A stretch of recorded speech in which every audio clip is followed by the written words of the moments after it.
Bienvenidos a su canal Alza il volume de la tua fede, donde meditamos, reflexionamos el Evangelio de cada día a la luz y a la óptica de la tradición, el magisterio de la Santa Iglesia Católica, la única iglesia que porta las llaves del reino de los cielos. Bienvenidos. Estamos hoy en el lunes de la 21ª semana del tiempo ordinario. Hoy el Evangelio nos trae algo que es muy fuerte, demasiadamente fuerte. Mateo 23, 13, 22. Quien fue testigo ocular, testigo presencial de los hechos en cuanto al discurso de nuestro Señor Jesucristo en el templo. Vamos a quedarnos con la fracción 13. Mire cómo dice la fracción: ay de ustedes, maestros de la ley y fariseos hipócritas, porque cierran con llave ante los hombres el reino de los cielos. Ustedes ciertamente no entrarán, y a los que quieren entrar no los dejan. Palabra del Señor. Gloria a ti, Señor Jesús. Fuertísimo, fuertísimo el mensaje de Jesús, porque además de eso les enumera unas condiciones que ellos están cumpliendo, que son condiciones con las cuales se van directo para el infierno. O sea, aquí no hay término medio, no hay término dubitativo en cuanto a cómo se diría en matemáticas, que puede ser que la ecuación tenga otro sentido o tenga otro camino. No, aquí es concreto y preciso. Para esto es necesario ampararnos en lo que es el magisterio de la Iglesia Católica, en este caso en el contenido de la acción dogmática, propiamente dogmática, y en cuanto a lo que se conoce como la fracción que se habla de las famosas calificaciones y censuras, que en especial son 4, pero en realidad son más otras categorías, pero a nivel general son 4 en cuanto a propositio hereticae, propositio hereticae proxime, propositio hereticae sapiens y propositio falsae. En cuanto a que habla precisamente de todo el gran cuerpo del famoso factus dogmaticum. Bueno, en fin.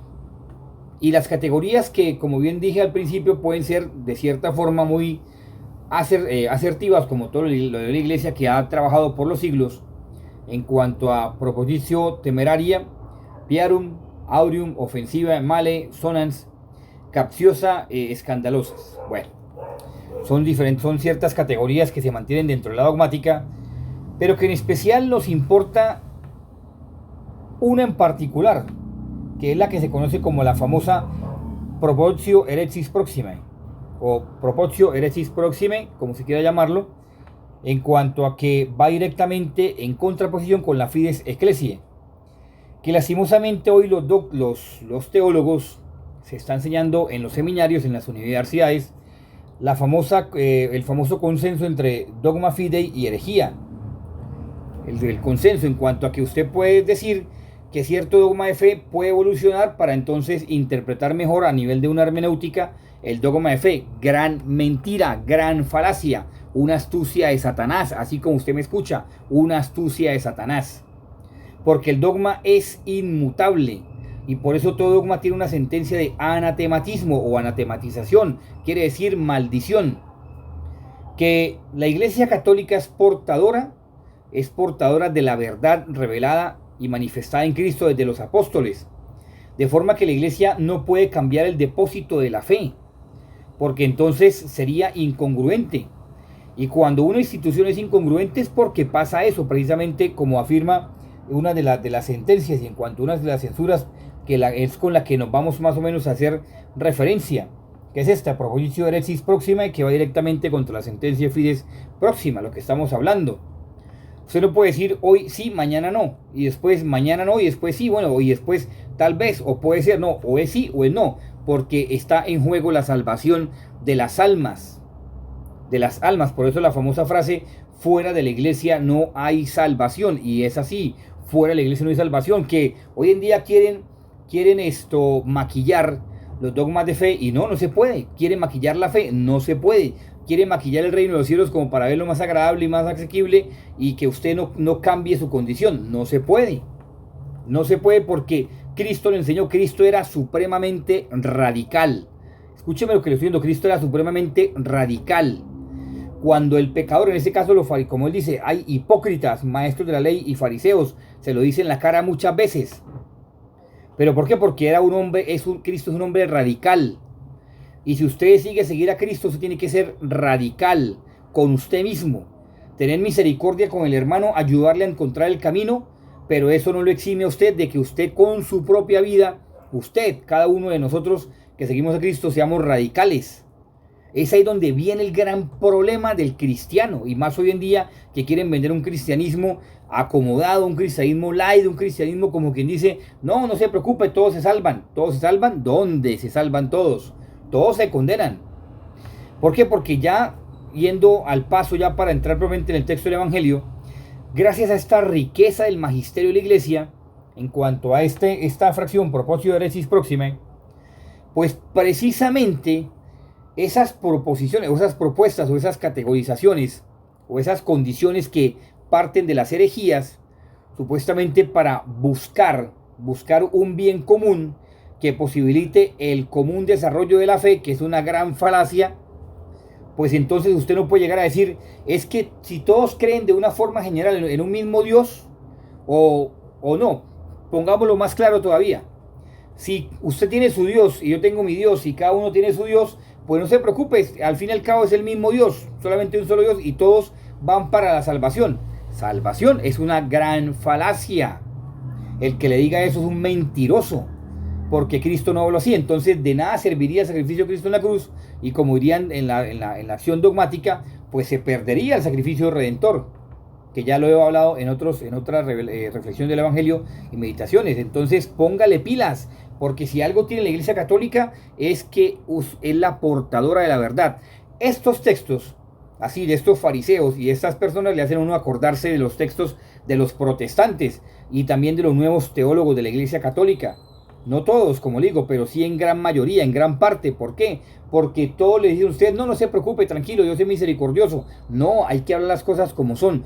Dios sí es misericordioso, pero Dios, si usted quiere seguir el camino de Jesús, usted tiene que ser radical. Radical, entienda, radical. No fundamentalista, ojo, porque la gente confunde el radicalismo con lo fundamentalista, y los fundamentalistas son prácticamente los musulmanes. Esa gente que si usted no cree en Alá, van y lo matan. Eso es el fundamentalista. Radical es exigirse usted mismo, tener misericordia de los demás, compasión de los demás, pero usted exigirse el camino hacia la salvación, porque usted sabe que su testimonio va a cambiar la vida de otras personas. Que otras personas va a ver su radicalidad y va a ver, oiga, es cierto que Cristo existe porque esta persona transformó su vida, Dios le regaló la gracia de la conversión, y por ende entonces está viviendo una vida mejor, no materialmente sino espiritualmente. En fin, bueno, ya con esto cerramos la acción del magisterio de la iglesia en cuanto a la fides eclesiástica, que solamente vuelvo y repito esto para que le quede claro.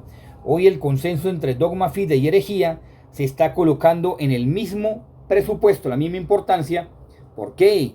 Porque no les conviene hablar con claridad del dogma de fe, y no les conviene hablar con claridad de las realidades que Cristo expuso en su evangelio, de las realidades que Cristo expuso y que los apóstoles escribieron. ¿A quién le va a gustar que le digan hipócrita? ¿A quién le va a gustar que le enumeren los pecados? ¿A quién le va a gustar que le digan y lo asusten? No es que ni siquiera que lo asusten, porque los protestantes se asustan y muchos católicos también asustan. Pero Cristo jamás los asusta. Cristo simplemente le dice, vea, si usted no vive una vida coherente, congruente con lo que yo estoy enseñando, muy fácilmente se llega al infierno. Así de simple. Pero si usted no es capaz de vivir una vida coherente, congruente, entonces mejor no se diga cristiano, porque perjudica a la iglesia. Perjudica a la iglesia. Con esta palabra de perjudicación de la iglesia, o perjuicio de la iglesia, me quedo en el evangelio. ¿Por qué? Porque es que Mateo utiliza dos fracciones bastante complejas e interesantes que son muy difíciles de traducir. ¿Y cuáles son? Las palabras el texto que me va a quedar con la fracción es lo siguiente. Dice, porque cierran con llave. Cierran con llave. Klidahadma. Así se dice en arameo. O sea, cierran con llave, es decir, le echan candado. Y cuando Mateo utiliza Klida Hadma, pues no está diciendo, sí, cierran con llave. No, el término que utiliza Jesús no es que sea grosero, no, ojo, sino que son palabras tan expresivamente fuertes dentro del arameo que en otros idiomas no hay comparativo para hacerla asequible y entendible dentro del lenguaje propiamente nativo de esas diferentes lenguas. Entonces, por eso suena un lenguaje bastante fuerte, porque si uno encontrara el lenguaje preciso para hallar o encontrar el sinónimo preciso de otras lenguas, otros idiomas, para hallar lo que dijo Cristo, pues uno dice, bueno, vaya y pase. Pero las palabras son tan fuertes, tan precisas dentro del idioma arameo, que es imposible hacer, es imposible, es decir, es imposible encontrar una palabra que se le asemeje en otro idioma. Entonces, Klida Hama, para que quede muy claro, Klida Hama, acercándose en un término un poco sin ser tan peyorativo, está hablando que es una persona incauta, que es una persona que, porque esta palabra Hadma es parecido a Hagma del arameo, perdón, su pronunciación es parecida, pero su escritura es distinta, porque Hagma quiere decir sabiduría, y en este caso Hadma está hablando precisamente no de sabiduría, sino que esas personas son tan incautas que no se dan cuenta, porque Klida quiere decir que está cerrado, que está cerrado, que está enclaustrado, y encima de eso Hadma quiere decir que está enclaustrado y que no se percata que en su vida, que en su alma, sobre todo su alma, eso es para ponerse usted a pensar si usted hace parte de esas personas, si usted es pastor protestante, si usted es protestante, si usted es un mal sacerdote, si usted es un mal obispo, si usted es un mal cristiano, si usted es una persona que cree que Cristo no es radical. ¿Por qué? Porque esas palabras quiere decir que era una persona que es incauta y que no se da cuenta que es mala ni perversa y que está sellada por Satanás. Uy, Ave María Purísima, es un lenguaje terrible. ¿Por qué? Porque es una persona que entonces no va a producir nada bueno. O sea, no le va a llevar nada bueno. ¿Por qué? Porque primero no está viendo la realidad.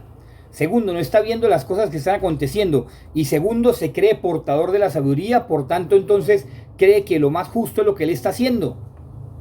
Y mientras tanto, la realidad es otra, porque está siendo instrumento de Satanás para la condenación de los otros. Y está valiéndose lo peor de todo. Por eso Cristo no podía con ellos, porque se está valiendo del Evangelio. De hecho, el Evangelio no es en ese momento, no, de la Torá, para entonces hacer valer sus funciones como persona erudita, sabia y encima de eso una persona religiosa, espiritual. Es ahí donde radica el problema de los fariseos y de los maestros de la ley con Jesucristo.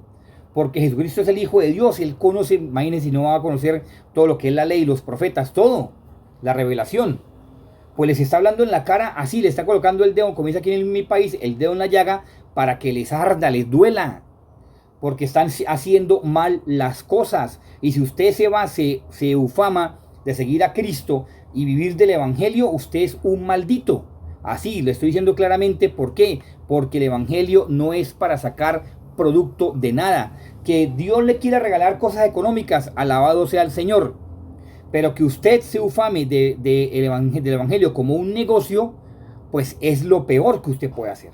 Porque eso Cristo lo está diciendo a los fariseos y a los maestros de la ley, porque la palabra Klida Hadma quiere decir una persona que no es capaz de ver la realidad, que está cegada totalmente, y además de estar cegada, está sellada por el enemigo de Dios.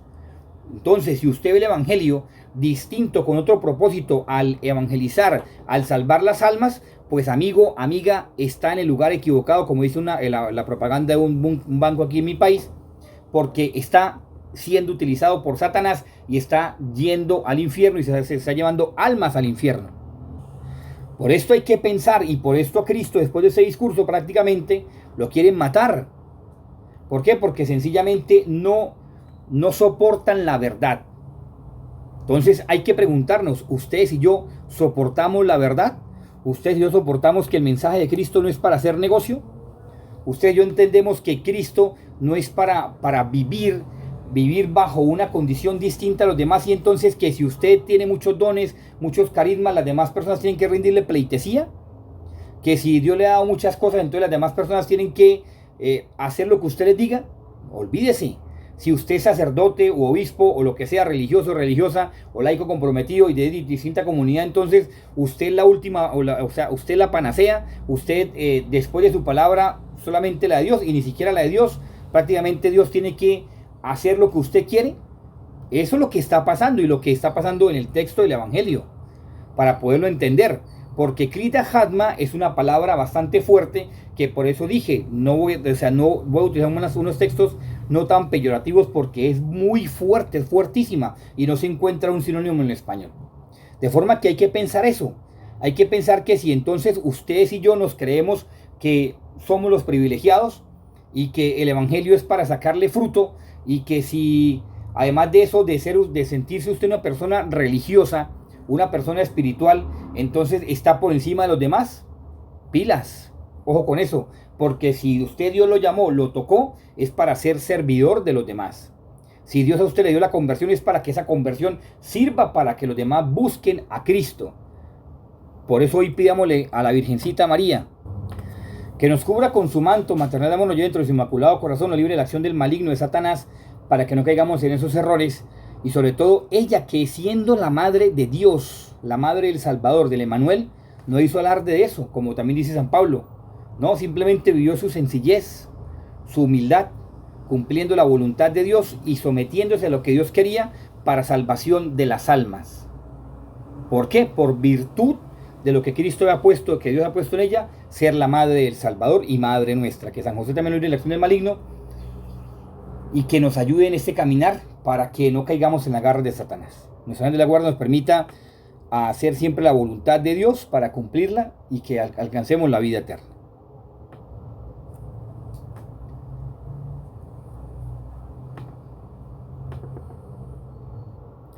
Si fue de tu agrado esta reflexión, meditación del Evangelio el día de hoy, te invito para que te suscribas a este canal, alza el volumen de la tua fede y compártelo con tus seres queridos, con tus amigos, para que más personas reciban este mensaje y se pueda difundir este canal. Gracias. Y además de pedirte oración por esta hora de evangelización, alza el volumen de la tua fede, también te pedimos para que, si es de tu agrado y sientes que puedes colaborar con la parte económica, también puedes hacer tu donación a este canal a través de las dos plataformas, Nequi y DaviPlata. Como también, si deseas con tu colaboración, tu donación a través de esa cuenta de ahorros, a través del Banco Da Vivienda desde Colombia, cualquier parte del mundo. Dios, María Santísima y San José te bendigan. Que pases un muy feliz día junto con tu ángel de la guarda. Que estés bien.